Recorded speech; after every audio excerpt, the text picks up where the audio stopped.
tonight. And what we're going to do first, I believe, if we have it up and running, we have a PowerPoint. And we're just going to go through that. And hopefully that will stir some questions. And then we'll have questions, and we're going to go through the warning afterwards. You might want to go through the warning. Okay. For some reason, we're not quite ready. Maybe we're not ready for the PowerPoint. So I will start with the warning. Best laid plans.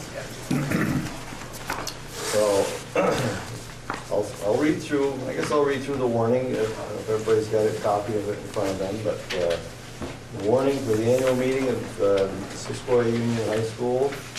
Legal voters of the Missisqoi Valley Union High School, District Number 7, consisting of the towns of Franklin, Highgate, and Swanton, are hereby notified and warned to meet to transact the following business by Australian ballot in their respective polling places. Here enact your name for each of the above referenced towns on March 6, 2018, at the polling places and times hereinafter listed. I'll go with you. Article 1 is to elect from the legal voters of said district the following officers: a moderator, a clerk, a treasurer, a school director for a term of 3 years from Franklin, school director for a term of 3 years from Highgate, school director for a term of 3 years from Swanton.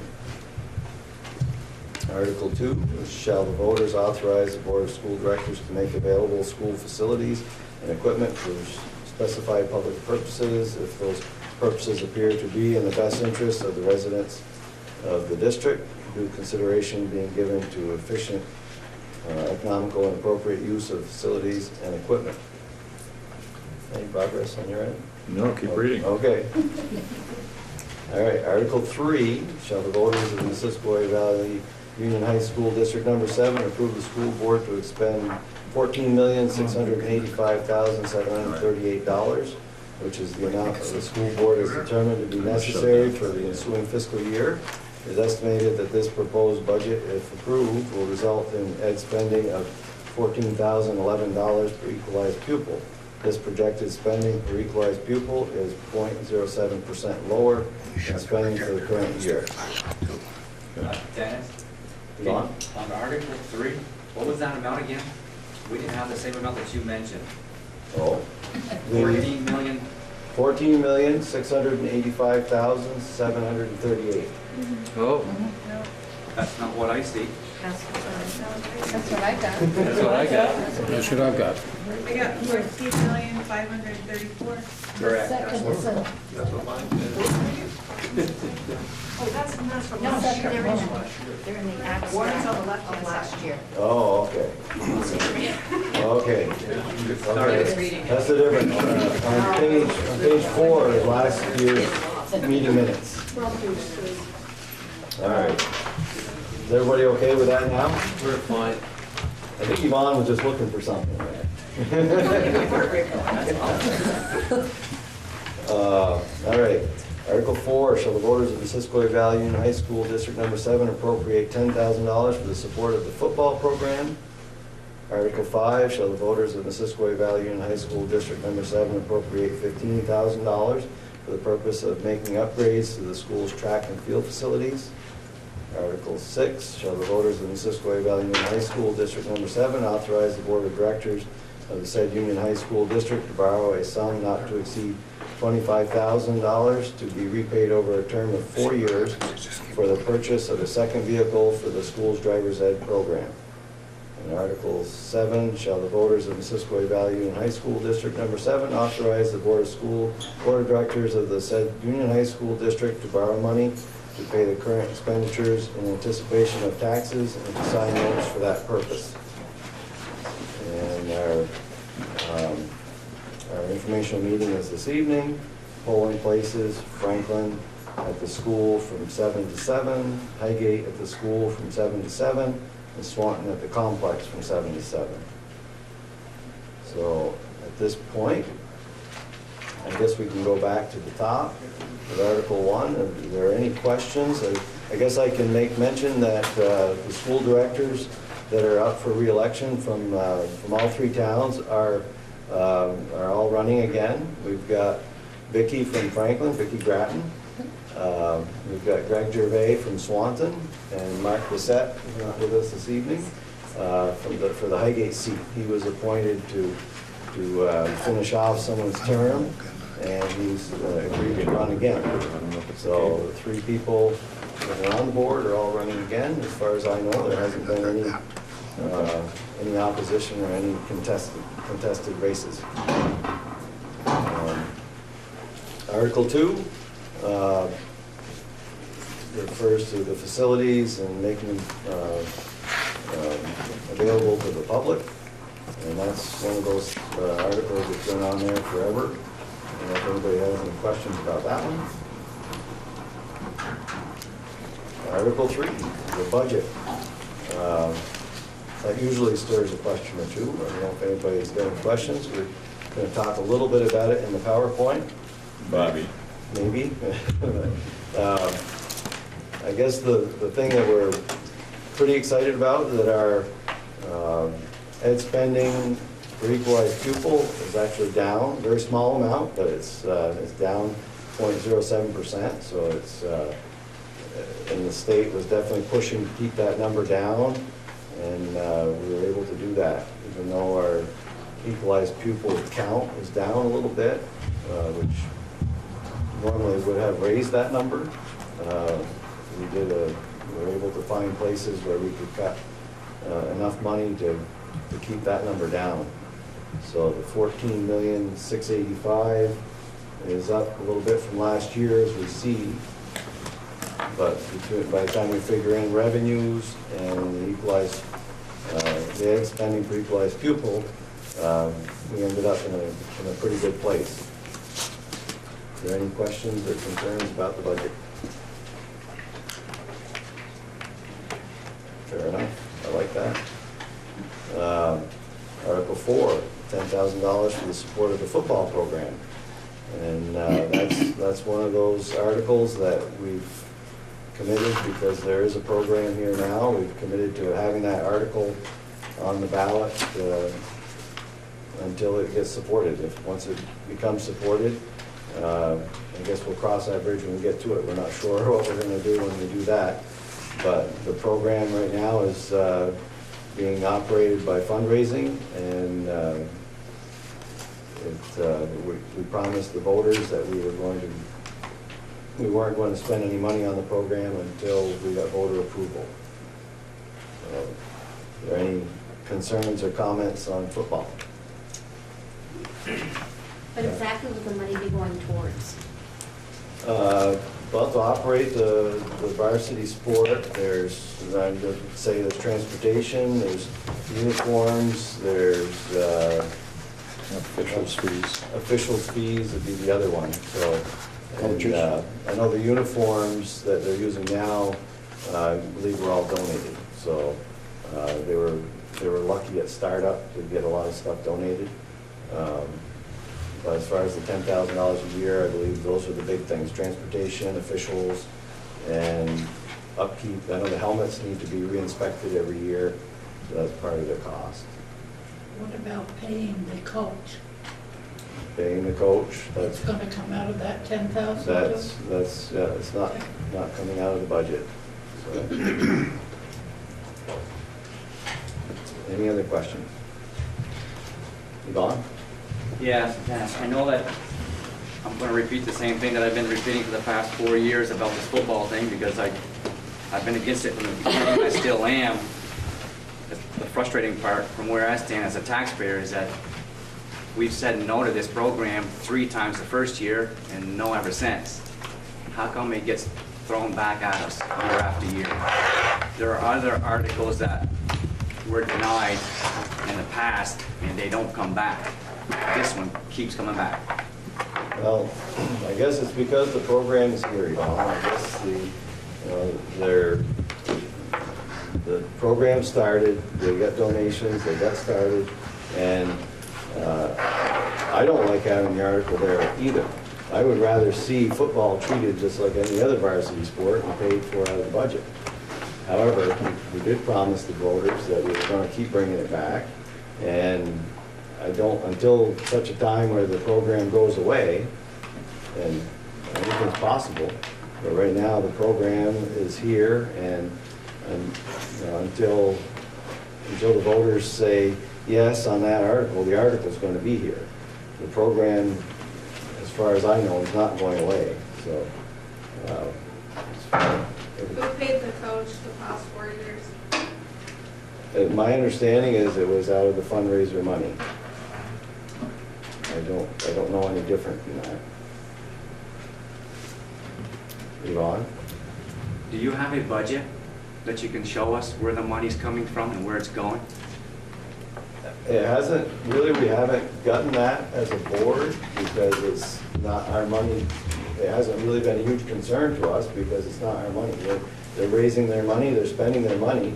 It's not really our program at this point. I know, but it's still money that people would like to see where the money's coming from and how much is going where, as to how much it costs to make this program run. It's, Yeah, we can produce that. May not be tonight, yes.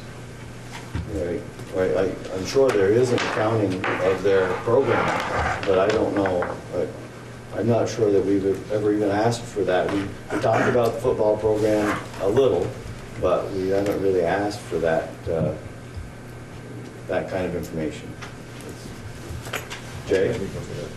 Does any money come out of the school budget to fund the fundraisers? And if so, is the money that's coming out of the school fund replaced after the fundraiser's completed? In other words, do you have a student activities account? Right, there definitely is a student activities account. I don't think there's any money that comes out of there to fund a fundraiser. So you're saying that no money comes out of the budget to provide seed money for things that are used to support fundraisers, like the purchase of Krispy Kreme donuts or things like that? Is that what you're saying? I guess before I say that out loud, I'm going to double check with either Mr. Hartman or Mr. Goodrich if they would have that answer. Have you heard the question? No. The question is, does any money come out of the student account to set up a fundraiser for football? Well, for clarification, does any money come out of the school budget for purposes of supporting fundraisers for the football program? Support fundraisers for football. I guess I'll take a stab at that, Jay, if I might. What they do is like any other student organization, whether it be student government, whether it be the National Honor Society or any other organization in the building, if they wish to operate a fundraiser, be it a bottle drive, be it a Calcutta, whatever the situation might happen to be, they fill out a student activities application, which we maintain in the high school office area. And then the money is turned in to the bookkeeping office, and then they spend accordingly as any other student organization would do.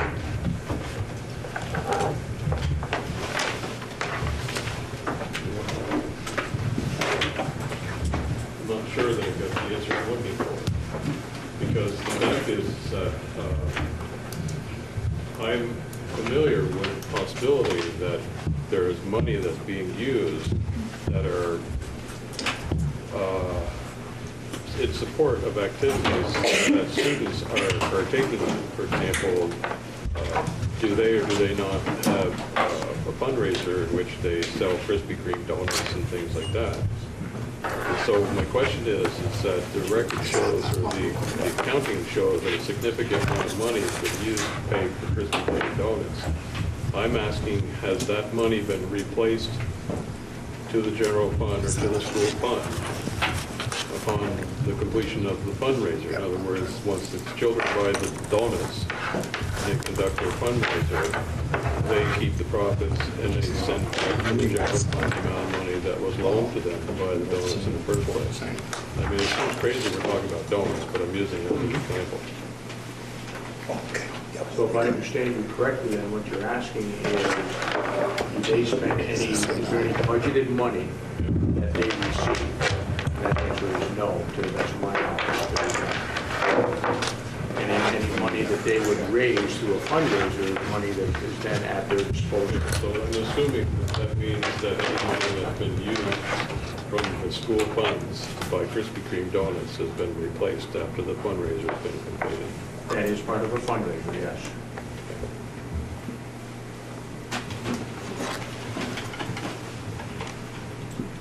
Thank you, Jay. Any other questions? Take it out of the center. All right, Article 5 then. Shall the voters appropriate $15,000 for the purpose of making upgrades to the school's track and field facilities? Any questions about that? We did have that article in last year, and it was supported, and we appreciated that. Oops.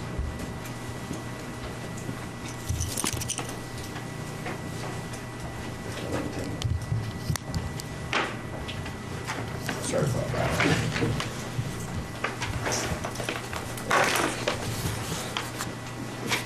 All right. I don't know if anybody had any questions on that. Sorry, I was distracted there.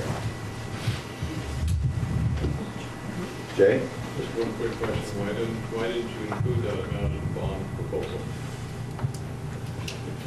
We tried to keep the bond at a certain limit, and it was, we had other priorities that we felt had to go in the bond, and we didn't want to raise the bond. If we had no cap on our bond limit, then we would have certainly put that project in there. But it was, we didn't feel that we could put that in there. It would have raised our limit, where we would have to replace that with another project with that, and we didn't feel it was, we could do that. So as a follow-up question to that, so you chose not to use the capital reserve fund for that purpose?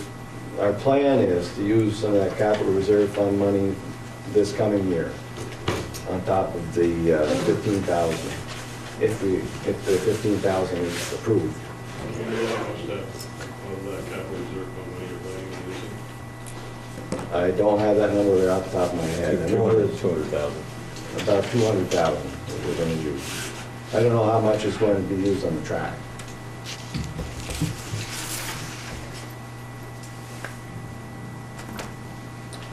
All right.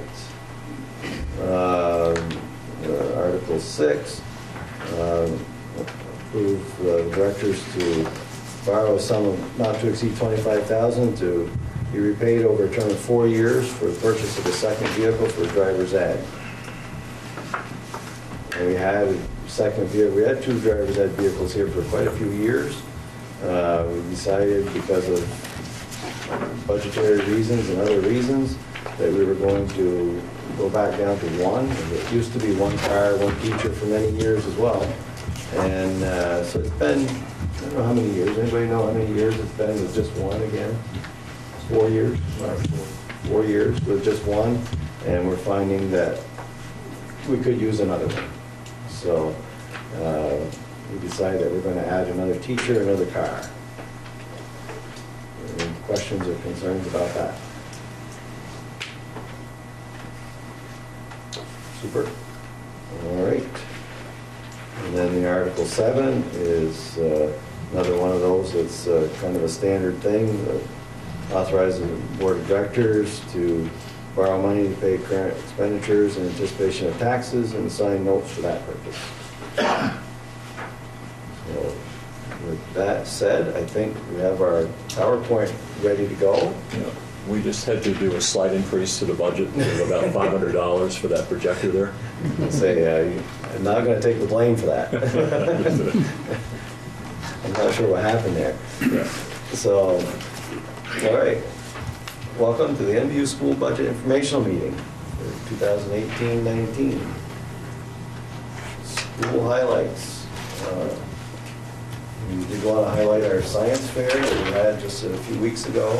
We had 165 student exhibits in the science fair, and that's up from, I think, 3 years ago there was about 25 or something like that. So it's been a growing program, and kids are doing it voluntarily and excited about it. And it's gotten to where it's held in the Commons. I don't know if anybody's been to it, but it's in the Commons, and the Commons is full. So I think that's going to be the next challenge, is making sure there's space for everyone. 200 students enrolled in the ag programs, innovative field studies, alternative, outstanding drama and music programs, many co-curricular activities, high participation rate in after-school programs, and developing a Chinese immersion initiative. Questions there? If I might add that we are planning on having 30 Chinese students here this summer for Chinese summer school. They'll be working in and participating in the after-school summer program through the 21st Century Grant Initiative. So we're excited to have that happening, and they're coming with 2 teachers from China as well who will work in that program. I have a question. Yes. Can someone explain what the field studies alternative is? Yep. Who wants to tackle that one? The field studies alternative right there. How many students? Explain something about it. What's the cost? The field studies program is an alternative educational program that was designed about 3 years ago. It's a half-day program that is presently led by 2 instructors. It takes place over in J-Pod in the afternoon, and it provides a variety of experiences for students who may or may not be considered at risk to possibly graduating, but it provides them with a variety of opportunities and experiences. Right now, there are approximately 15 students in the program. We are talking about the possibility of maybe even expanding it into the middle school or to a lower grade level, because now it's traditionally grade 10, 11, and 12. So it's currently taking, what were the students that you explained there focusing on? They focus on a variety of outdoor skills. Obviously, they also get their academic requirements as well in certain subject areas, not in all basic subject areas, but in some. You know, it just provides them with an opportunity to earn their educational experience in a different way. Is there a huge difference in resource, or our resource classes provided through the Ag department compared to field studies? Yes, I would say that it is. It's more of an environmental science, science of the north that used to be offered here at the high school. It kind of mirrors those areas as well. There may be a certain amount of crossover also. Yep. Richard? Yeah, I think you got to look at this field studies a little bit and catch the whole picture. Field studies, something that people don't understand here is that we got an ag program that $2,100 to $2,500 a year for every student that takes the ag program. The state gives us a reimbursement, and there was something like $167 or something like that, $1,000 we get back. A lot of these field study program kids, we're taking them out of the ag building and we're losing money on juniors and seniors. They're not telling us that.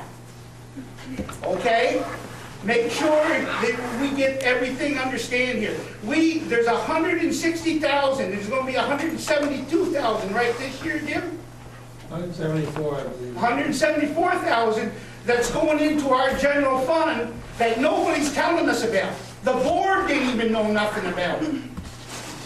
So when you start talking field studies, they're taking kids out, and there is kids coming out of the ag building that are taking field studies, and we're losing money on them. They're not telling us all that, so I just wanted to inform people. Richard, thank you for that, but I'm going to argue with you on that one, that I think that you say the kids are coming out of the ag program. I think that it's been kind of an invitational program to start with, and I think that probably the kids are benefiting from the program. I think I'll argue with you, Dennis, because you didn't go to the advisory board meeting and stay after, but the teachers say that their guidance counselors are getting kids and telling them they need to take the field study program. think that's And you what- know, that's what I they do just- gotta go to the advisory board when you do. Well, I think that's what I just said, Richard, and But they're taking them, they're telling them, the guidance counselors, oh, you don't need to be in ag, you need to be in this field study. And we're losing money. I guess And all, the taxpayers need to know there's 167 or 172,000 that help, that the taxpayers don't have to pay here. We gotta tell them that, Dennis. And everybody seems to skip around that. Thanks for your input, Richard. You're welcome. Any other questions? Yes. Can you give us some sense of what the goals are for the field studies program for the kids, and what the goals are, or someone can, what the goals are for the ag program? I know I wouldn't do it justice, so I don't know, I'm gonna look to whoever wants to. Yep. Okay. I'm not in it every day, so I'll give it my best shot. The goals of the ag program are what they've always been, to have some experiences in different parts of horticulture, in agriculture, some in forestry, some in sugaring. All of the areas of ag that you might think are appropriate and have been appropriate for many years are still there. The field studies programs, ag program involves 200 students. The field studies program, no more than 15. And the field studies program is another alternative. The Agency of Ed and legislature established flexible learning pathways so that there are multiple ways for students to be successful at any school in the state, including this school. And what students do is they have a choice. They have a choice of what program they want to do, whether it's traditional classroom, whether it's ag, whether it's field studies. We have a ladders program that students have a choice of. There are a number of different things. We're doing some renovation on the ladders program. We sent some teachers to a conference in Boston probably about a month ago. 2 of them were ladders teachers, 3 were teachers in the traditional education program, and we are reforming and recreating a program that fits that need. We also have a NOVA program. NOVA is another alternative. They're off-site, where all of the other programs are on-site. So we have about 5 options and opportunities for students to move through this program and to be successful. So my question is that if we have ag students that are currently taking resource management, who also have the option of taking fish and wildlife or a part of that, because Right. Mr. Wild does teach that, you're not only losing $3 grand, or approximately, give or take, $3 grand per student times 15, you do the math. But they're also getting credit through this field studies class that we're not getting through the ag science, is that correct? That's partially correct. Those teachers have some different credentials than the ag teachers have. Part of that's around the licensure of teachers and what they can provide.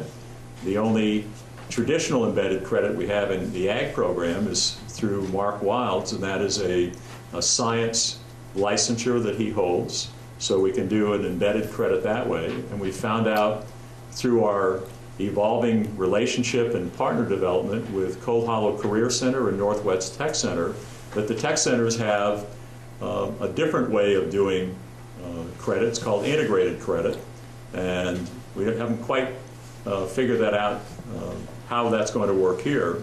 But we have an evolving partnership that will enable potentially some of our students to go to Cold Hollow in forestry, to have Cold Hollow students come here in ag, to have Northwest Tech students come here in ag, so that we would have a 3-way relationship and partnership. Right now, we only send students to St. Albans. We don't get any St. Albans students that come here. We do send 1 student to Cold Hollow in forestry now.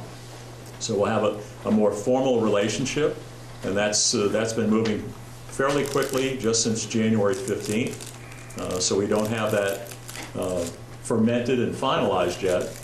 We're excited about what the opportunities are for that, and that will bring a lot more resources to our students here.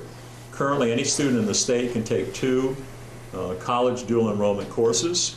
If we develop a more formal relationship with 1 or both of those tech centers, then it means MBU students can take 4 dual enrollment courses, which means when you graduate from MBU, if you choose to go on to college, you take with you 4 college courses, provided you pass them, along with the advanced placement courses that have been in place for a while that also give basically free credits to students if they choose to go to college. And that's a big deal now with the expense that's happening in the college programs. Jim? Just to simplify a little bit, my name is Jim Sullivan, if anybody doesn't know me. I'm involved with the Ag Committee. We have 6 members, 7 members, count myself, out of the community of different ranges of occupations. We've been talking with the teachers to figure out how to get back on track of all the stuff that Wayne's talking to get us back in track. My understanding of the field studies was for kids that had a hard time in the regular curriculum of school, and this was an alternative for them to graduate. They do get different credits. There's 2 or 3 different credits that they can get there. The ag building, the ag classes, used to get different credits in the course of the last 3 years, 4 years. We've lost the credits because we don't have the eligible teachers to maintain the credits. So they're finding it easier. We're losing students. I understand there's 4 students that are leaving Mark Wild's classes for next year going to field studies because they're looking at, well, here's an easier credit. I'm not getting the extra credit here. I can go there. So what he's saying, Richard's saying, of course, you lose 4 students, that's 2 to 3, depending on if they're junior or senior. When you're losing money that the state reimburses to the school. So that is a concern because, of course, you want to try and keep as much money coming into the school to help maintain the school. But we are working with the school board, teachers, and discussing, so there's a lot of stuff in action, and things are moving ahead. We're hoping that because there is conflict, this field studies covers stuff that Mark Wild's resource management and different things cover. So you have that, but then the students see the credit, so they go to the easier credit. So yes. So we are working on our ag program, trying to get it back up to snuff. There's different objects we're running into and trying to get things straightened out. So, and it is a good thing we're trying to get back. So we do have a lot of people working on it. We're always open for more information from the community. We want to try and keep this program going. And like I say, the school board is working with us. And we have a lot of good things in the progress. And we have a lot more to do. I actually have a meeting coming up so we can have something else to present more to the school board because they've asked us some questions, so we need to come back with answers. So it is a work in progress. Just so everybody knows, it's just something you need to communicate with your community members and try and make sure that things move forward. Thank you. Thank you, Jim. I'd like to add a little bit more clarity around what Jim is speaking about. We're happy to be working with Jim and the Ag Committee. What's going to be different about this, when it's completed, is what we imagine it to be now. There'll be an opportunity for students, likely juniors and seniors, to have, again, a half-day program like Cold Hollow and Northwest Tech Center have, so that they can drill down and be working a lot more in depth in whatever ag field is of greatest interest to them, and at the same time still have the exploratory in middle school and the freshman sophomore where the numbers are higher here at MBU. So it's really a two-pronged program, and by going back to half-day, it enables us to do the integrated credit that we used to do, which is one of the reasons that students are shying away from it, The field studies program has a half-day program. The ag program is going to have a half-day program. That then creates the balance for choice that students have. The other piece, this partnership evolved late in our Act 46 process. We added this to the Act 46 proposal. It was sent to the State Board and to the Secretary of Education. And we'll continue to add if other things come along that we feel will enhance our opportunity to move forward with the enhanced alternative governance structure, then we'll do the same issue as well. So. And this is until 2019, 2020, correct? By the time we work everything out. Yeah, I think it'll be a little soon to do it this fall. That's what I mean. Yeah. Just to let everybody know, this is something that Right. is a work in progress for, not this season, but the next, just because of a lot they got to work out. We still have a lot of hammering. My only other question is, if this happens to fall through or not work out, are we still looking at making the ag program a half a day for the students we have participating now or in the future? It's going to happen. We don't plan for things not to happen. Well, you've got 2 other schools you're working with, so it's got the opportunity or possibility. I'm not worried about it. They're not insurmountable barriers that we're working through. Both tech centers are very interested, and I'll give you an example. Cold Hollow has only 4 or 5 ag students now. They have a full-time ag teacher. They don't feel that is a prudent number to be able to employ a full-time teacher. So if that were the case and the Cold Hollow ag students can come here, it's a matter of doing a bus in both directions. The transportation cost is 50% reimbursed. So it's a good way to go for them, and it's good for us. We may not do a partnership with both tech centers. I hope we do, because I think it affords our students much more opportunity and our programs the ability to build in a more in-depth manner than what we can do alone. So collaboration is the name of the game, and we're on it. I'm not disagreeing with you that it's a good idea. I'm just saying that if for some reason it falls through, are we still giving the option of having half days for the ag students? We don't know that yet. The advisory board is talking about it, and they're going to talk about it with the school board. If it doesn't work, we do want to try to get that half days in, even if we don't do it with our technical. Mm-hmm. We are going to work on that. If it doesn't work, we want to supply half days here, and it has came up. So, if that answers your question. Any other questions on that, or any other bullets up there? All right. Total proposed budget, $14,685,738, 1.04% increase from the current year. It didn't come easy.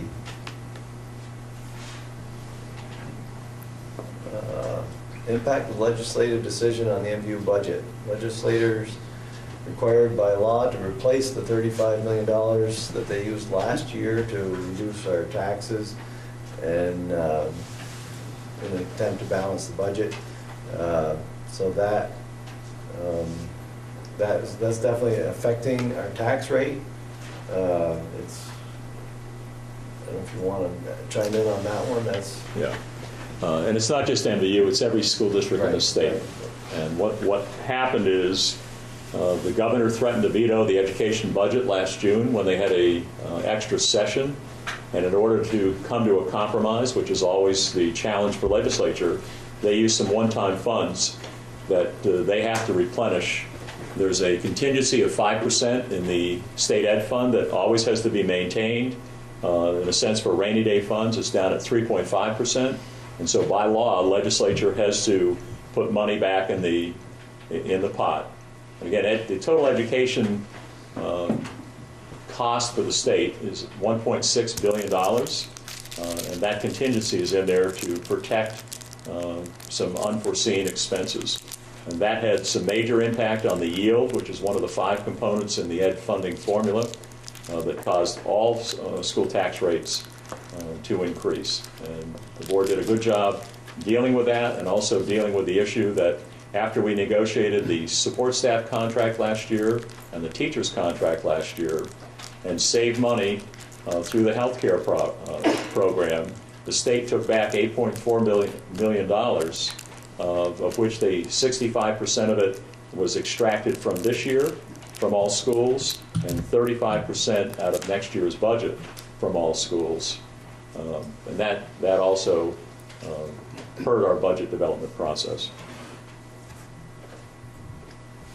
May I make a comment on that, Mr. Chairman? That 35 million, if you want to go back to Yeah, it? you certainly can. Some of you may know who I am. I'm Don Collins. I represent Swanton on the board. Some of you may know that I was a legislator at one time. Usually at town meeting, your legislators come around and tell you how wonderful they are, what they've done for you, what they're going to do for you. I would give you a suggested question. This $35 million last year that came in May, after you passed our budgets, we hired staff, we were looking forward to a new year. In the state, that $35 million, it hurt a lot of schools, including MVU, we really had to scramble. They're also, the state or the legislature, and I was not part of it because I was opposed to it from the get-go, spent $31 million last year, and I got my number from Bobby Stenner to Bobby Steyer. They spent $31 million, gave it to the school districts who said, yes, we think consolidation and maybe closing our little schools is a great idea. So a couple of questions, or a question would be to legislators, how did you vote on consolidation of schools through Act 46, and how did you come up with a $35 million need? The reason they needed it is they were spending the money, they were giving it away to the people who did what they thought was a great idea, which, if you've read the recent Messenger, I think some of the towns are figuring out it wasn't such a great idea. So whether you're for Act 46 or anything, when you start looking at money and you look at how we spend it here at MVU, I think these board members, other than myself probably, do a great job. But we are really hurt by this $35 million, and the legislators, they should answer to you. They should be able to explain why you're $35 million short and why they gave $31 million away to people who thought consolidation was a great idea. You'll get some interesting answers, I'm sure. Mr. Collins, I'd like to thank you for that comment. Thank you. If I might add a little pain to the misery, legislative decision also 2 years ago to extract roughly $1,200 per every new teacher we hire to help offset teachers' retirement fund. And that decision this year cost us $200,000 as a supervisory union. So again, we're in a partnership with the state, but the state's, I don't want to say they're taking back more than they're giving. They pay us back the budget. That's how the funding system works. But these unfunded mandates continue to really challenge school boards to develop good budgets at a time when there are a lot of strings attached and unfunded mandates. I know there's a lot of talk about the tax rates going up, even though our budgets are pretty flat, and that's a big part of it. What's causing the property tax rate to increase? Now, these numbers here, a lot of numbers on the board there.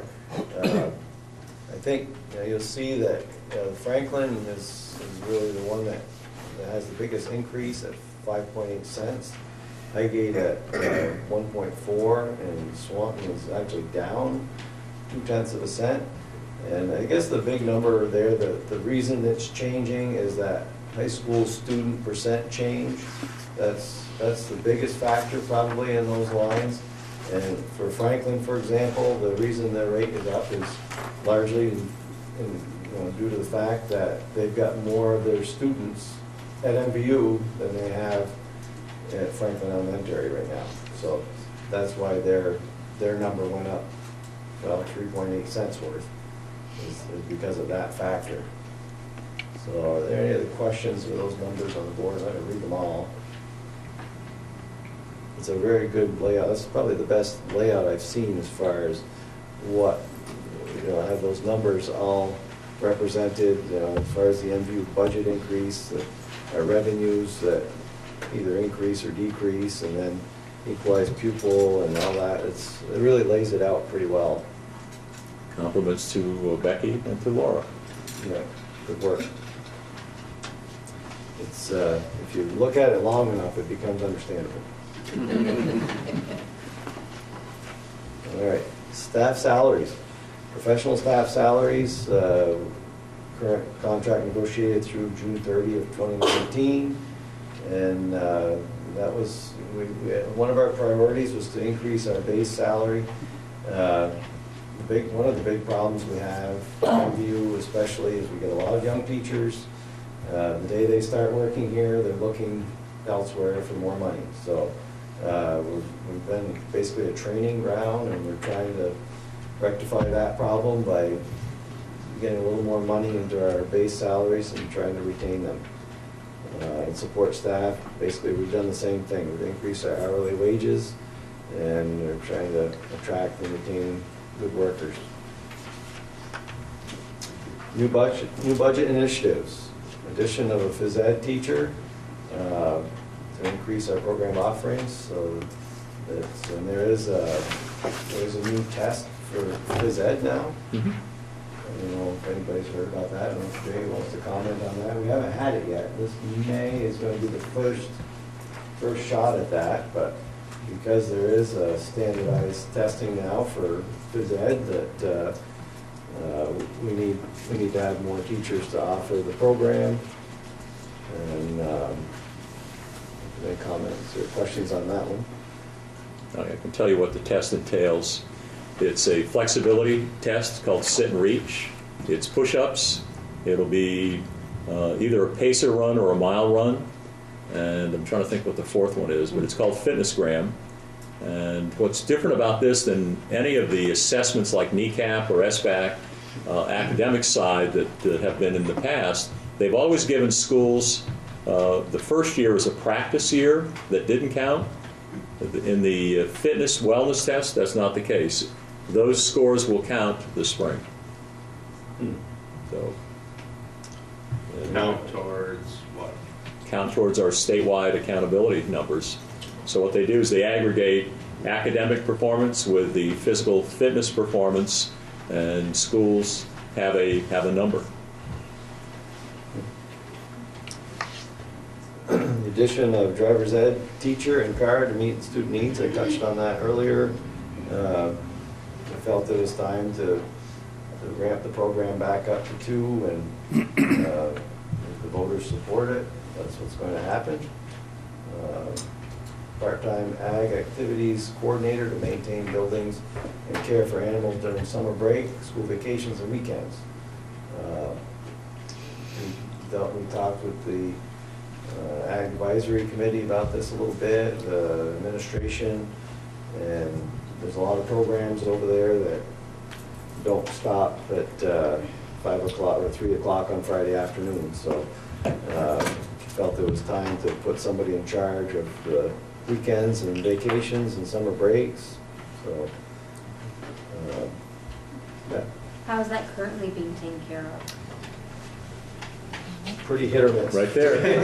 Well, I guess not hit or miss. It's not a hit or miss. Not really hit or It's sitting miss. right next to me. It's a Mrs. Macy. And we appreciate it. We all appreciate it. Yeah. So, I yeah, have a it's- question. Yeah. I would like to know what's going to happen on weeknights. What's going to happen at 2 o'clock in the morning when babies are being born? Who's watching the camera? Not because of me. These are just things that happen. Right. The steer left today for the slaughterhouse, for the beef program. So who's going to sit there? It's vacation. Who's going to sit there all day and wait for the guy to show up? That's part of what this job is about. Right.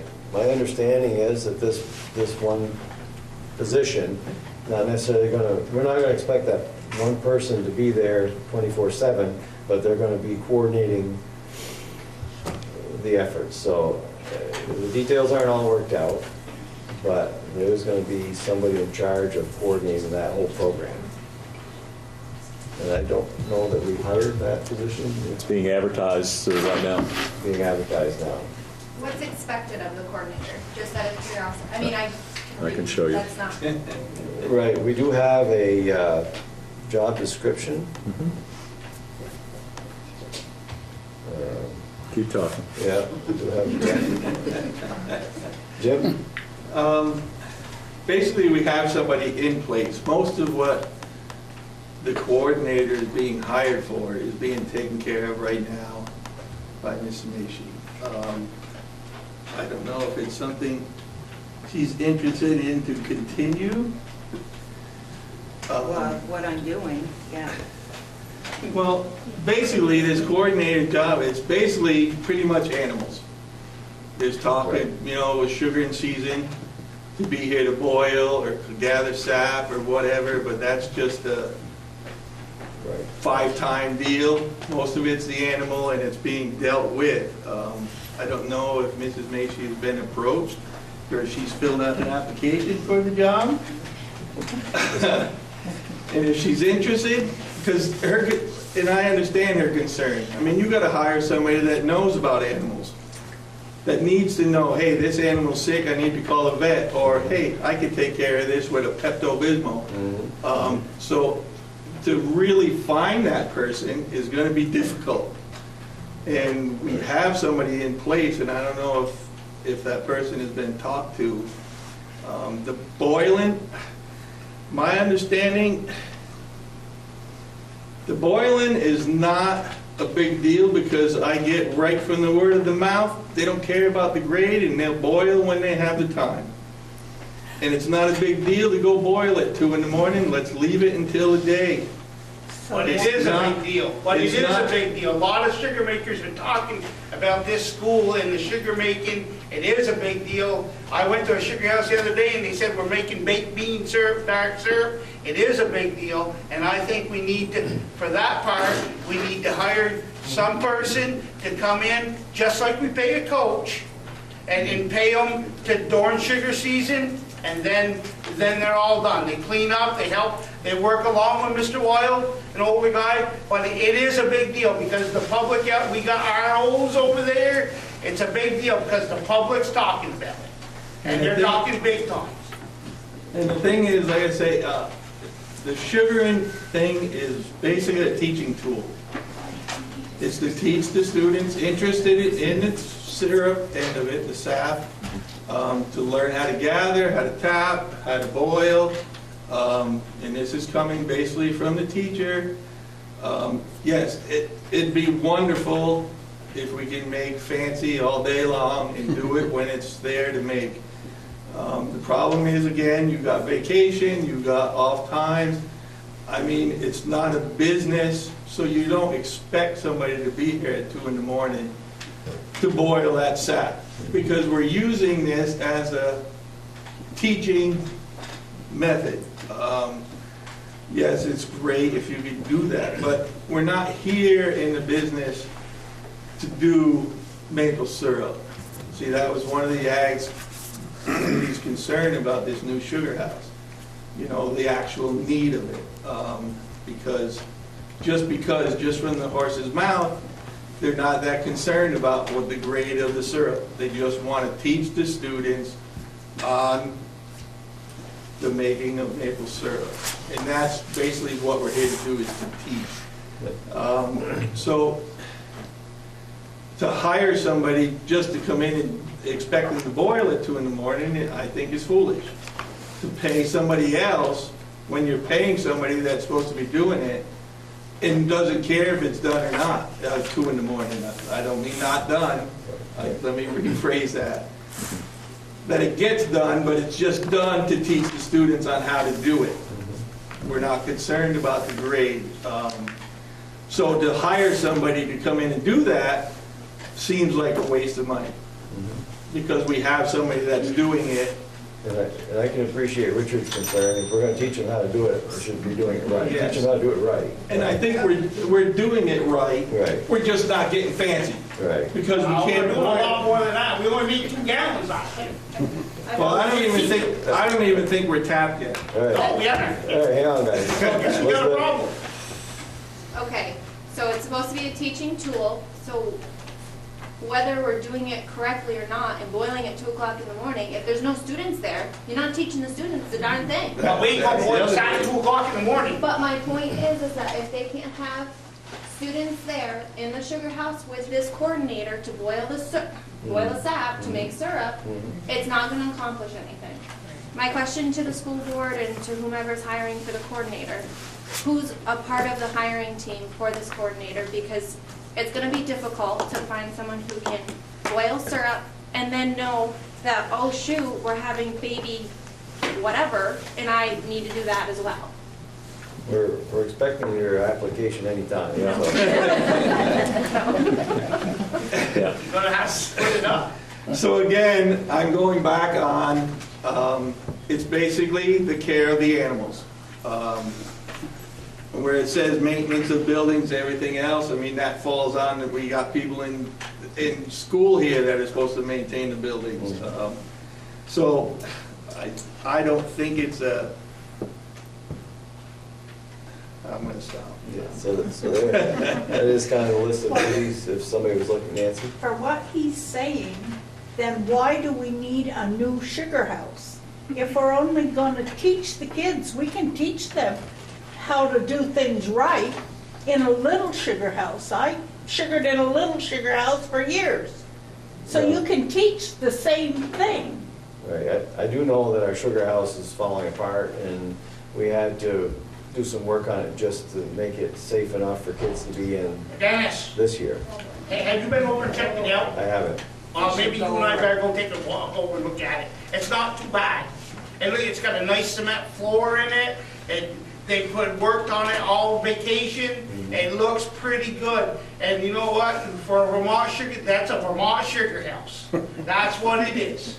And it looks pretty good. They got a wooden pad, pile their wood on it, get their wood out of there, put a lean-to where they made the wood pad, pile their wood on there. They got a little nice Vermont sugar house for what we want to do. And we can make fancy syrup in there if we were tapped. But we aren't even tapped right now, and look at the syrup that's been made. Jim, I'll give you another minute or two. Hi, bud. Just to answer your question, the Ag Advisory Committee was against a new sugar house. They suggested to the board that we don't do a new sugar house because the one we have can be repaired and used. We're now in a situation where trying to get things done with getting our ag back up to grade and get things done and working with Cole Hollow and the Tech Center, we need space. We are limited on space. So now the sugar house, because sugar in's a 2-month deal. So to build a sugar house and let it sit for, use it 2 months and let it sit for 10 was just not a feasible thing. What we're trying to do now is incorporate some of the space in the ag building, which is, say, the fish hatchery that's over there, the tank for fishing and different things, and we want to incorporate the sugar house into a building to maintain a lab so we can move the stuff that's in a room over there into the sugar house. So now this sugar house shouldn't be called a sugar house anymore. That's just one phase of it. It's going to be actually a building to give us more space for the ag department and have labs over in this building. If I'm... I think you're pretty close there. Okay, on to the next. All right, where were we? We're new slide. All right, new budget initiatives continue. Truancy specialist contracted service. So that's something we started this past September. I don't know if anybody has any questions or concerns on that. We might be able to get an update how that program is working. Do you have anything on that? And this position is a contracted position that the $43,000 is a partial payment through the Northwest Counseling and Support Services out of St. Albans. The purpose of it is to increase average daily attendance here at the high school. In the high school, our average daily attendance is about 81%, which is lower than it's been some previous years. And one of the major responsibilities of this individual is to work with students and families to get a better understanding of why students maybe do not wish to come to school, or why they're absent on a regular basis, and to work with them and the families in an effort to try and bridge and build that bridge between the school and the home. To be honest with you, it's probably something that wasn't even thought about 40 years ago. But it's a very different world today than it was 4 decades back. The position right now presently is not filled because the person that we had originally contracted through NCSS, there were some certification and licensing issues. We did lose the person for a bit here over the winter months. We have re-advertised and just received word today of a person who we might be bringing back on board, a new individual from NCSS after we return from the February and town meeting break. All right, in our building, we're capital projects. We have a science lab that needs work. We put in a little over $72,000 for that project. Basically revamping, and if I remember right, last time I saw that room, it looked about like it did in the 80s.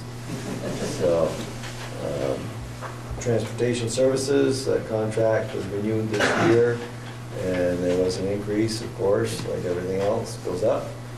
And then 3 to 15%, that's a big range on that line. It wasn't, I don't believe it was 15%. Well, some of the field trips and those kinds of issues. Any questions there? Staff benefits, health and dental, big changes at first of the year in health and dental. Group purchase with other Vermont schools, and it's been like that for quite some time. Now we're close to the line with healthcare exchange. We did have a premium increase of a little over 10%. Increase in employee participation. Dental insurance premiums increased or decreased by 2%. So, any concerns, questions there? Ed spending. All right, this is kind of the formula how we get to our ed spending. We take our approved budget expenditures minus projected revenues, and that's the cost to operate MVU. And this current year, FY18, we were at $12,005,687, and then this projected for next year, we're going to be at $11,881,223. So our actual ed spending is going down. Of course, revenues play a big factor in that formula. We don't have much control on the revenue side. Then ed spending per equalized pupil, take that ed spending number, and we take the local, that's our local ed spending that we just figured out, and then we divide it by equalized pupils, and that gives us our per pupil spending, and you can see that went down a little bit. Not a lot, but at least it's in the right direction. State average being over 15,000, we were at 14,000, so. Okay. If I might add to this, on weekends I live in Berlin. During the week I live in Swanton. I just did my absentee ballot for U32 High School, which is a similar institution as here. Their ed spending per equalized pupil was at 18,000 and change, actually closer to 19. So I'll just say that Berlin Elementary was at 16,000 and change, closer to 17. Compared to the other schools in the state, we do very, very well. And that's a tribute to all the boards, not just the MVU board, but the elementary boards as well.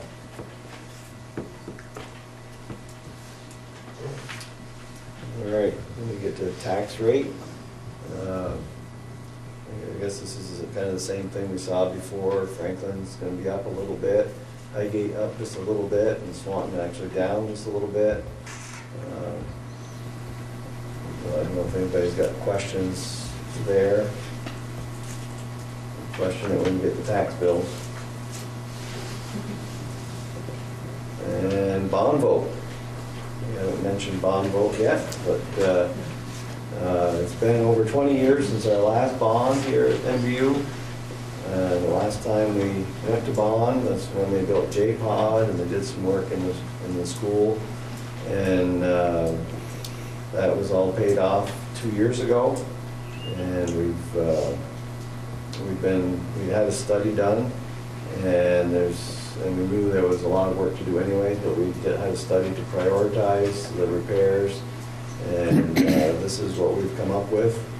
And these are some of the things. Our total bond is going to be a $2.9 million bond over 20 years.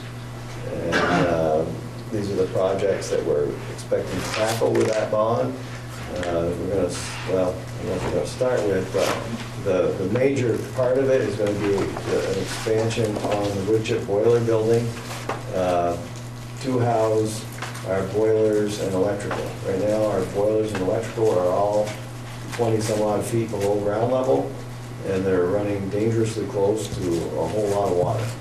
And we've been running sump pumps here since day one of the school, and our issue is if power goes out, or a sump pump can fail even if there's power, but when the power goes out, a very limited amount of time before water comes up if we don't start a generator. So, and the school doesn't have a backup generator right now.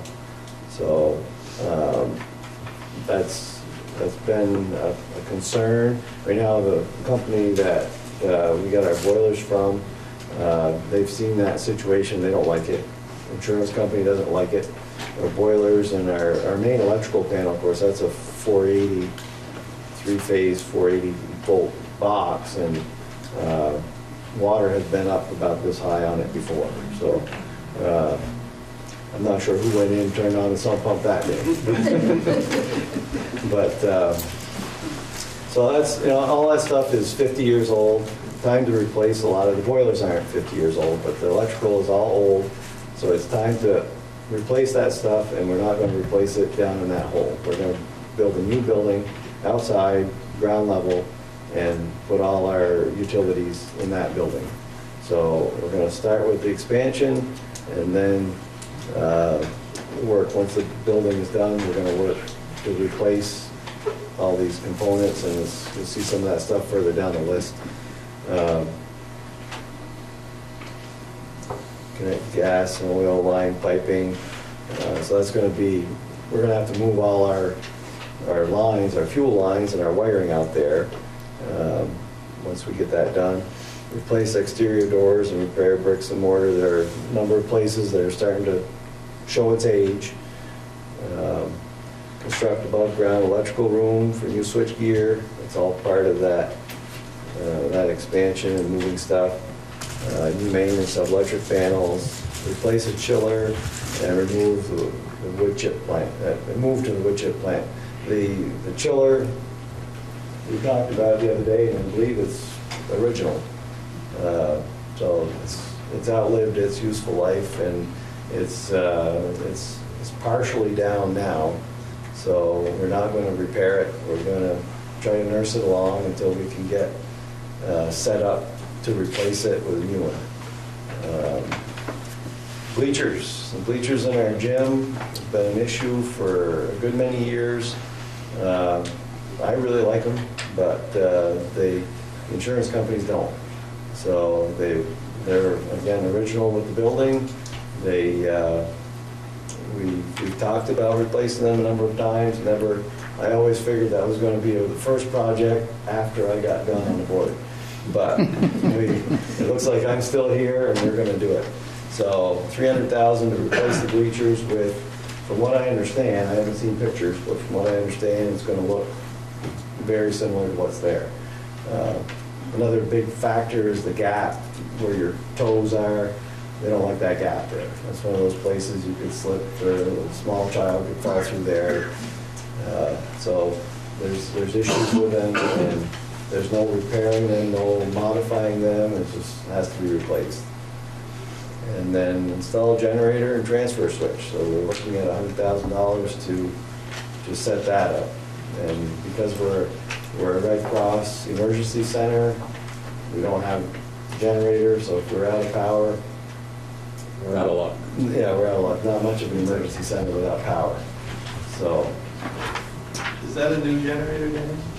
we've talked about a new generator, well, that would run off natural gas. That's what we're looking at right now. I don't think we've got anything lined up, but those are the numbers we've gotten. So yeah, expand the wood chip, wrong page. So, yep. Yes, this is it. Okay, no, we got some more. Another page. Well, Your computer must have locked You're it at the up. end? All right.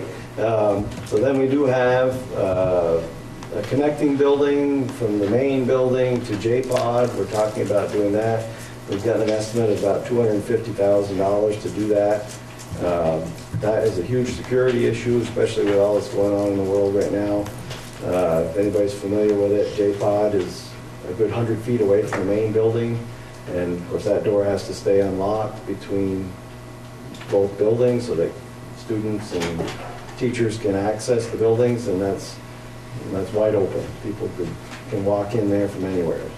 I'm a student here, and like you could fall walking from J-Pod to it, so it's necessary. Yeah, the ice in the winter times, we have to be on that all the time. Of course, the more salt we salt with out there, the more salt gets tracked in, and it's hard on the doorways, and it's hard on the carpets, and it's, plus the slip issue. Yeah, certainly a safety issue all the way around. It's been like that for over 20 years, and it's time that we address that. Got another question. Oh, sorry. Is that walkway going to be heated and cooled? I don't have that detail yet. I don't know if Paul has an idea. So the walkway is going to be an enclosed walkway. There won't be heat or cooling except for what's going through from both ends, because it'll be enclosed so the heat will migrate out during the winter time and the coolness will migrate in there during the summertime. So we aren't planning on heating or cooling it. So there will be no doors closing it off, it'll be just radiant from whatever the building is? Right, so there's going to be the doors, double set of doors on each end, and then there on each side center way, there's going to be addressable doors for fires.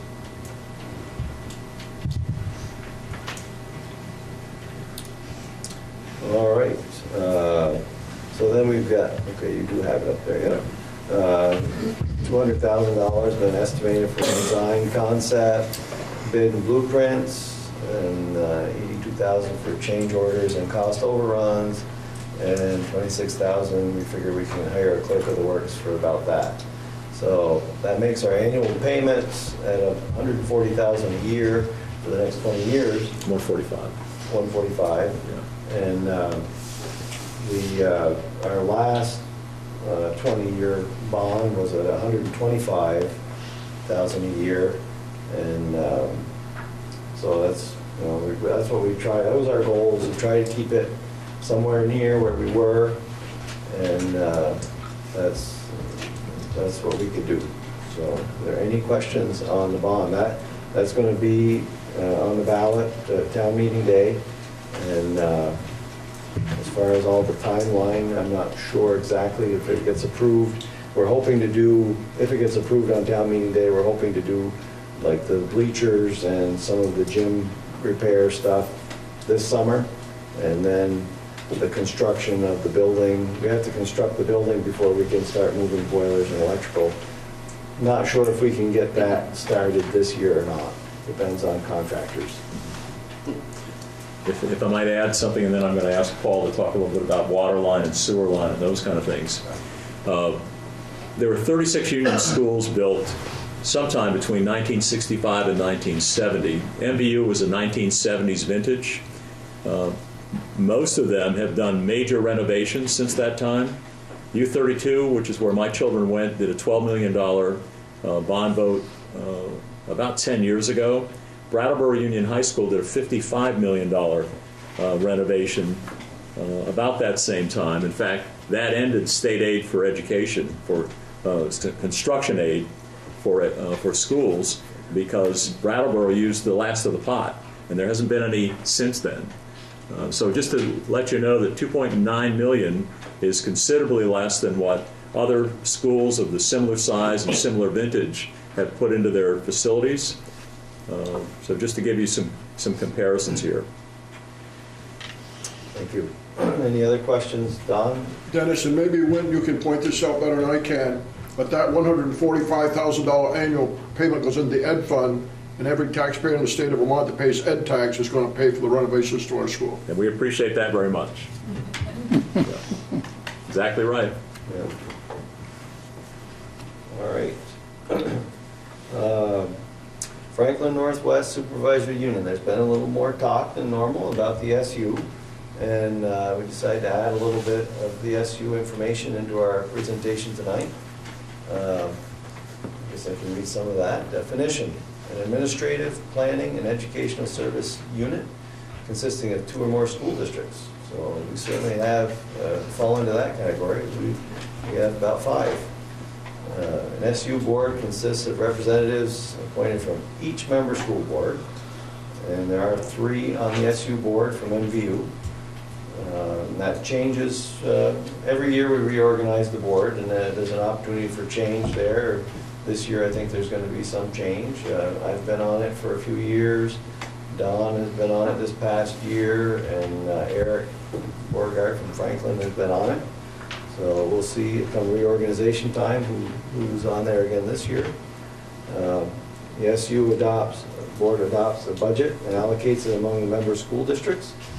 SU costs minus revenues included in district budget as an assessment. So we as an SU board, we approve the budget, and then it gets assessed out basically on a per student assessment. Jay? As a board chairman and you, and as a member of the Franklin Northwest Supervisory Union Board, on page 31, line item 172, which is the Supervisory Union Central Office Assessment, I find it interesting that it's increased $158,370, which is similar to the overall increase in budget that you're proposing here tonight of $151,248. I also want to point out to you that in FY 2018, the total expense of the Franklin Northwest was $8,748,098. FY 19's budget was approved by the Franklin Northwest Supervisory Union Board at $9,201,875 for an increase of $453,777, or a 5.2% increase. Now, as somebody on the Supervisory Union Board, I'd like to hear you explain to me how that increase is happening at a 5.2% annual rate of growth when we're trying to keep our costs down. Right. Well, I appreciate that question.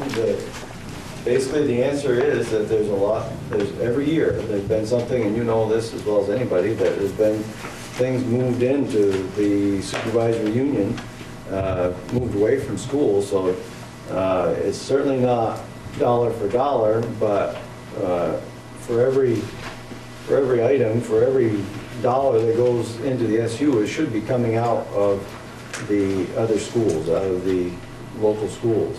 So for example, for central office to go up $158,000, these are the issues. Right. These are some of the reasons why that went up. Some of them, as far as transportation, all that transportation and food service, that's an easy one to talk about because it's real and you can see it.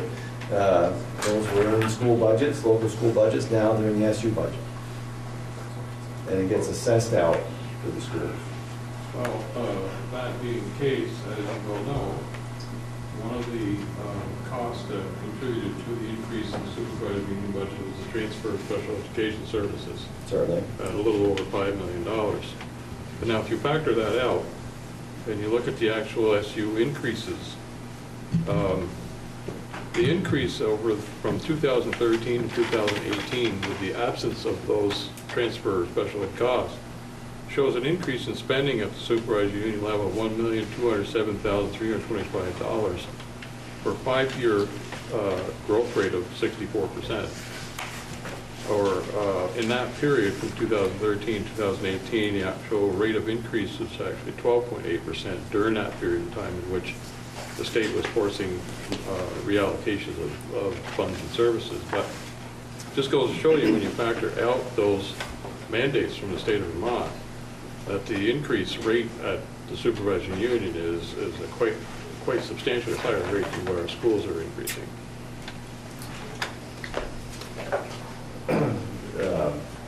The special ed needs, I think, have grown as well. So I think that from, in the last 2 or 3 years, I'm not sure that we can compare dollar for dollar. I understand that, but the part that doesn't, the part that we're being charged for is 172 is central office assessment. That's not special education. Right. That's the superintendent's budget. That's increased to $158,370 in this fiscal year.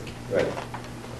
Right. And we had, I think there's a slide coming up. Well, there's a slide coming up with, I guess if you'll be patient. Right here, central office budget. There you go. So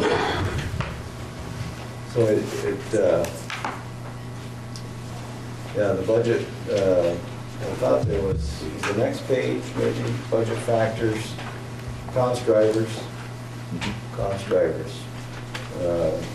Salary increases, 2.5%.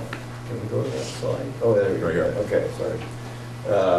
Health insurance premiums, they went up 10% there as well as everywhere else. Increase employee participation in health insurance. We did change our auditing firm. It wasn't necessarily our choice. We had to put that out to bid. There was only one firm available. That was an increased cost. And then it was not a huge cost, but our snow removal, sanding at the SU office parking lot, that went up. I don't remember how much that number was. I'm sure we can. Can I speak to the Certainly. increase? The $158,000 basically reflects the transfer of fiscal services from the local schools up to the SU. So if you look on the next page where you see fiscal services, you see a almost corresponding decrease in that category of $134,000. So that is a shift from your local budget into your SU assessment. And that's the bulk of that increase we're going into next year. Okay, so that was another example of a chunk of our local costs that have been removed from the budget. And Not removed, it's being removed from this budget and being placed in the supervisory union budget. Right. And I might also point out that supervisory union budget is the only adopted budget that's not voted on by the taxpayers. Right, because the SU is not a municipality, and voters only have access to municipal budgets through their local school boards. I'm not going to debate that with you. I'm not asking you to, I'm just telling you what the fact is. The facts are a whole different than what you're saying. So back to our PowerPoint. Did we skip some? Might have. Supervisory union budgets, there are three budgets that make up the SU budget: central office, early childhood program, and special ed. And there's Slide you I don't have numbers. One more. Go back. Right here. No. Going forward? One more. There we go. Okay. No, I guess we're not there yet. Tell me what your title is. Supervisory union budgets. Okay. Yeah, I think we're back more. Probably the next one. There we go. There we go. And there is a note on the bottom. Early childhood programs are not assessed to the high school budget.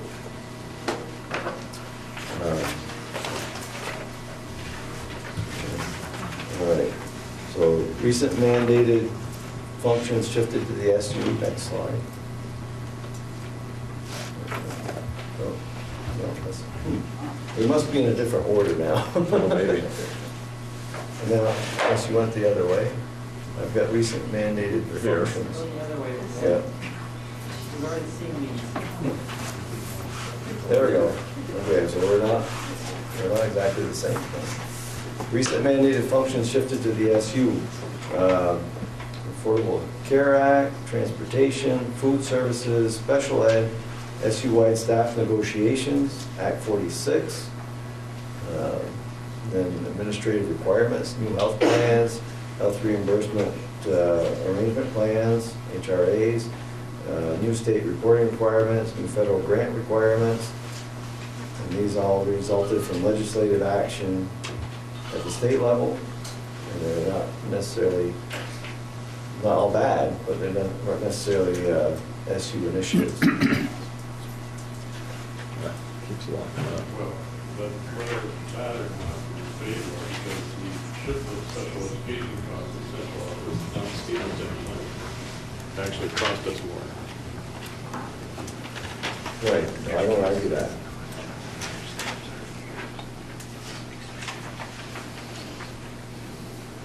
All right, central office.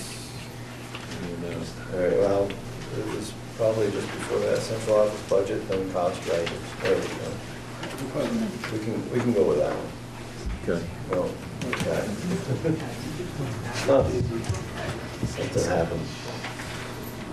So our central office budget, the FY19 budget was, I don't know if we'll catch up with the slides or not, but we're $1,478,958. The MVU assessment part of that is $560,902. And that part of the budget provides services of the superintendent, curriculum and grant coordinator, technology coordinator, human resources, business management, fiscal services, and data support. That's what the central office budget covers. And those cost drivers, I think we did already talk about those. Salary increases, health insurance premium increases, changing the auditing firm, sort of thing. So special ed budget,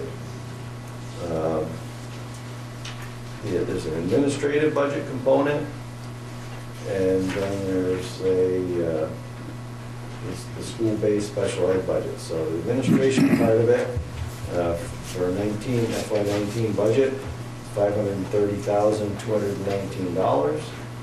And MVU's assessment for that would be $126,431.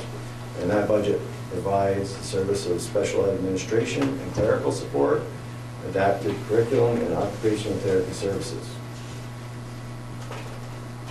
But there's no curriculum and OT services are grant-funded positions. Transfer of special ed expenses. 16-17 school year, all special ed expenses, with the exception of support staff, was moved to the SU. This includes student tuition, special ed services, supplies, and equipment. The state reimburses approximately 56% of special ed expenditures back to the district, so the full impact of increased costs are not totally funded by local taxes.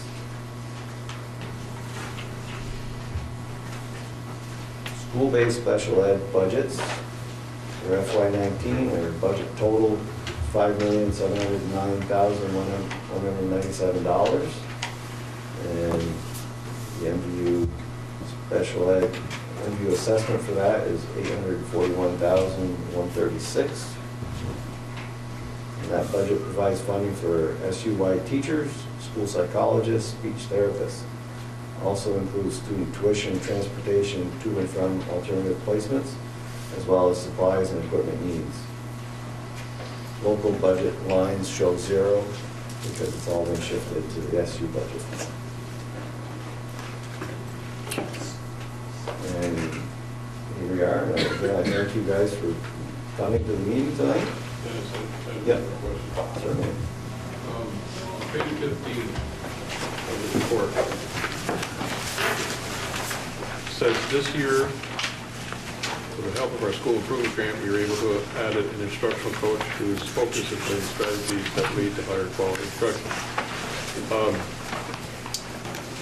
As you know, late last year, midway through the first half of the year, the decision was made to create, or to designate MVU as a Title I participating school. Shortly after that, the school was awarded a $300,000 school improvement grant. Is there any accounting for how much money that's been used out of that $300,000? Because I can't find that revenue anywhere in this report. Is there any plan that was put into place for the use of that money? And if there wasn't, why isn't there? And basically, how much of that money's been spent and how much is left? Anybody have that answer? I don't really have that answer. Well, Becky's looking that up. I'll just tell you that the state is getting a lot more directive with school improvement funds, and they call them CIPs now, continuous improvement plans, and they're tied directly to our goals and to the accomplishment of the goals with our consolidated federal grant program that Libby Bonesteel manages. And schools have to have, not just this school, every one of our schools, they're all Title I schools, they have to have those grants in place. They have to demonstrate how improvement is happening in order for the additional funds to be awarded. We have a school improvement grant individual who is employed here this year, and her role is to work directly with teachers on improvements in classroom instruction and in student learning. I don't know that we have. I don't have an accounting in here of the current year. Yeah. But I can get that for you. Right. Libby Bonesteel manages that through the school improvement grant funds and the consolidated federal grants program. And that would be where we would get that data from. So the answer to my question is you don't know how much has been spent? And you don't know. I don't know tonight, but we know at the office. Right. We don't have it with us here. I can answer. I think a couple of the things that were funded, whether it was there was a math interventionist that was funded, and I believe an instructional coach. I think those two things were funded out of that. They are. I'm not 100% sure, but only because they hired and it came through the human resources, and I believe that's where the funding came from that. I know it came from grant funds, not sure if it's those specific funds, but there were at least two positions that were added as a result of grant funding.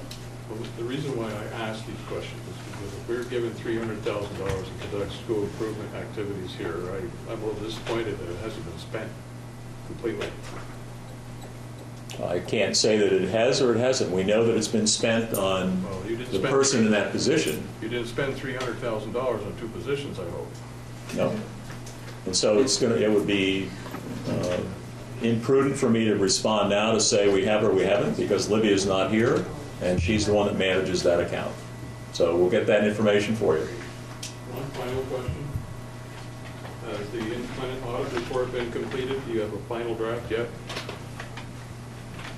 We will week after next. And the reason is? We're meeting with the auditors on the 15th, and I anticipate to have it finalized at that time.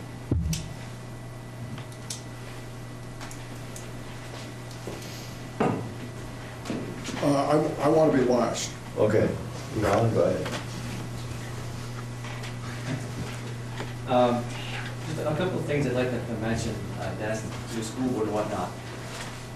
Come here every year, we talk a lot about numbers and whatnot, and something that I'm really interested in is a lot about the academics. Where are we? Where are our students? How are they doing? And how do they do when they leave here? And if I could, Dennis, with your permission and anybody else's permission, I have an MVU student that came to me with 3 concerns as a student. He could not be here tonight because he really wanted to read this letter, and he'd asked me to read this letter to you. So do you give me 3.5 minutes to read this letter from the student? Sure, I don't have a problem with that. You want? I would like to mention my concerns at MVU and how we can change them. I would like to talk about the grading policy, the incomplete system, and the No Child Left Behind law. Currently, the grading system is tolerable. When I look at my homework, I like to see that I got either a 92 or a 97, not a 3 or a 3+. The difference between a 2 and a 3 is 14 points. This is a letter grade and a half, skipping a whole letter grade. Teachers are not consistent with their grading. If you are really close to meeting the standards but you aren't quite there, then you get a C. If you are almost there, then you should at least be credited for something, even if it's a B. My other concern is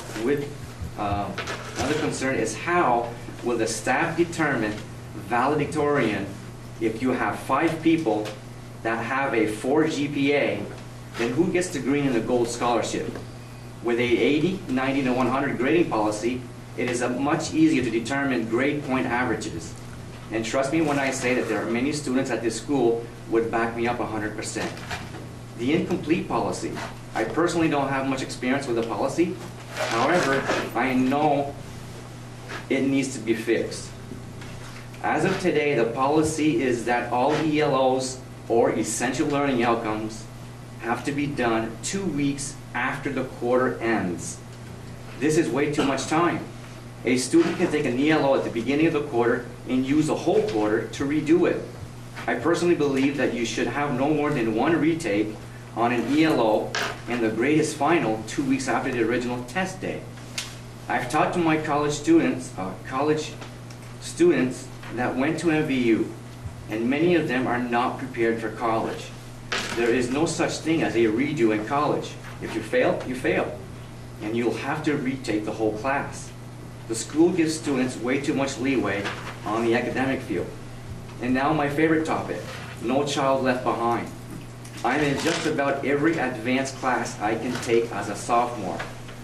There has been way too many times in class where I finish my homework and there is nothing for me to do. I'll take science as an example. We had 3 days to complete a poster on the universe. It took me a class and a half to complete.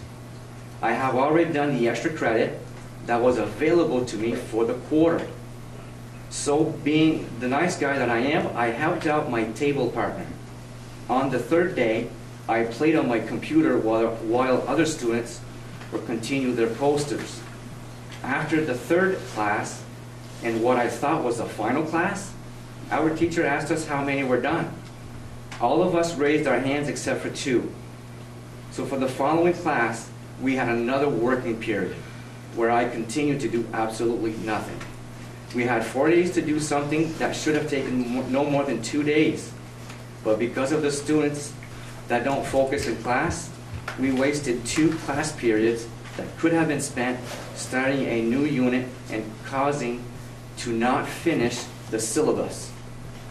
This could be a few causes as to why our school ranks 54 out of 55 in test scores. Thank you for your time and consideration. I'll be looking for some changes.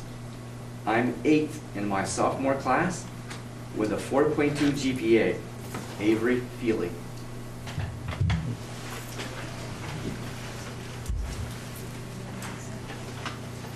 Thank you, Yvonne.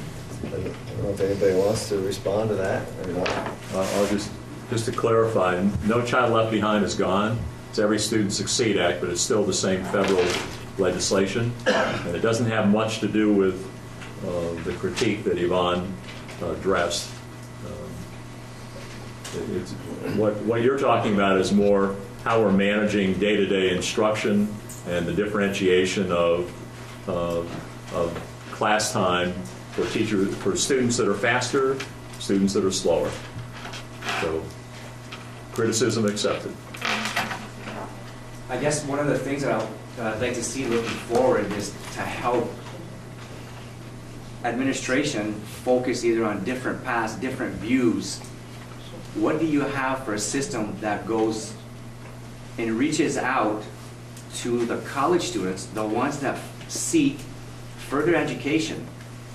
What do you have? You know, to have a survey to talk to them as to where things could have been different to help them further their education. I mean, I find it amazing a sophomore is that concerned about where he's headed or where students are headed. Well, I will say that, if I can speak, Dennis, the Vermont Student Assistance Corporation for years did a follow-along study with all students in the state. I don't know where they are with that now, but they used to survey students a year out as to how they're doing in either college or going directly into the world of work. I don't know whether they've lost funding. Jay, do you know? You're not hearing anything about that now? Yeah. What I will say is last year, Yvonne, I think you and others asked us to relook at ELOs because there was too much time, and because as students got closer to graduating from high school, we made some changes, and we'll certainly look at that again with that feedback and feedback from other people. Jay? Well, this is, you all know, an issue that's near and dear to my heart. And I've come to this board on many occasions and expressed my frustration about student performance here. But I have to tell you that these are some of the things that happen that make me even more frustrated when it's stated in this report that grades 7 and 8 at MDU have shown statistically significant increases in SBAC scores in both literacy and math over the past 3 years, when in fact the record shows that in the latest round of rankings that based on SBAC testing, that the middle school cohort, our 7th through 12, our 7th and 8th graders, are ranked 94 out of 104 schools, middle schools in the state of Vermont. And that was a drop of 4 positions in the rankings from last year. So talk is cheap. We need to figure out what's going on. And we better get at it and do it instead of spending our time on ridiculous stuff. It's been a long time. I mean, when we were first having troubles back in 2001, that was 18 years ago, when the state appointed Wendy Hovey. Richard? I want to, as a board member, Yvonne, I want to say thank you to Avery for writing that letter. It's good to know, and as a board member, I think we need to see more letters like that and what's going on here. Thank you. Yeah, thank you. Thank you, Richard. Don? I want to make sure everybody else gets a chance to speak, that's for sure. I guess Yvonne, thanks for bringing that forward. I would encourage that young person to go to the guidance department and find out the options through the new flexible pathways bill. It's been around 2 or 3 years, because that student, I believe, can arrange to take college courses and be paid for, not directly by us, but indirectly, because there's a fund at the state level. And that was because, and I was serving there then, that we found in just about every high school there were students, and we did get some data from Vermont Student Assistance Corporation, who felt they weren't challenged, particularly in their junior and senior year, a lot of them in their senior year. And that's why now, through community college and other ways, you can take college courses and get college credit. So that student should really explore that. If he's a sophomore now, then I believe he'd have an opportunity next year. That's good and well, but does that help the students? Does MBU help prepare the students for college? Because I have a really hard time with the incomplete system. I don't know where you're at with the incomplete system, but juniors and seniors should not have the option of an incomplete system, not when they're ready to go on to higher education. Now, I'm not talking about incompletes. As a superintendent principal, I was against incompletes. We had something called Saturday school. You didn't get it done that week, we'd see you next Saturday or the Saturday after. So I'm not addressing that, I'm just asking academic challenges for students. I just said the last thing, and this may not be a popular statement, but I'm on the TV, so I'm going to say it. You probably all know that Winton Goodrich is retiring come the end of June. I've been pleased to work with him for, I guess, 3 years. You've been here 4 years? 4 years. I'm not saying I know it all, but I've been in education now about 55 years. Didn't miss a year. Pretty slow learner. Winton came into a school district that I think most people in the state would agree was in trouble in many ways. And it wasn't because people weren't working hard and they didn't have good ideas and they didn't have the heart in the right places, but they needed strong leadership. They needed to work with the state when the state said we need to do it, not put it off and not tell the boards, not get it done, and to push back out to the state agencies when he thought that the locals weren't being heard. So I, for one, want to be on record with, and I want to thank you. You took a school district that was kind of struggling and floating and didn't have direction. You gave us direction. Sometimes it was your direction and people didn't appreciate it. But we're in a much better place right now than we were 4 years ago. A much better place. Is it all over? Are we good? No. We need to keep working. Every school needs to keep working. But I personally wanted to do it, and I wanted to do it in a public venue. And being on TV, I think even makes it better for me. Good luck to you. And you've done a great job, even though I'm sure that there are people around that wish you could have done more. Thank you. Thank you. Thank you, Don. That was great.